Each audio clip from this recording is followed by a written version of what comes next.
convives. Au bord du clair bassin qu'à peine un souffle ride, où pur le regard jusqu'au sable descend. Dans sa fleur du matin, dans sa beauté candide, rêvait la blonde enfant, l'œil tendre et limpide, au charme dangereux, s'il n'était innocent.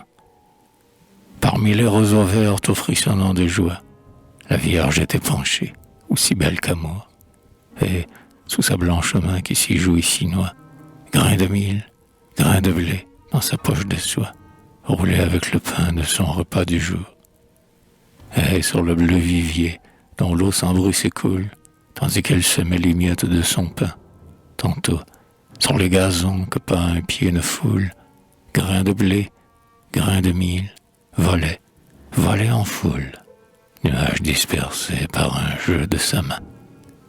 Et le petit poisson du ruisseau diaphane montait sans cesse à la face des eaux, et des arbres du bord, du saule ou du platane, de tous les points du ciel où l'on vole, où l'on plane, l'un de l'autre jaloux, arrivaient les oiseaux.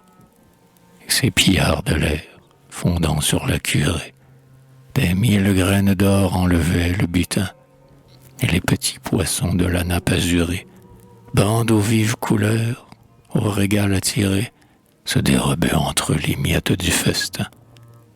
Et moi, qui vais partout recueillant quelque emblème, moi, de l'onde au gazon, laissant errer mes yeux, cet enfant, me disais-je, est la muse elle-même, la muse des beaux jours qui, d'heure en heure, sème les trésors de son cœur en sons mélodieux.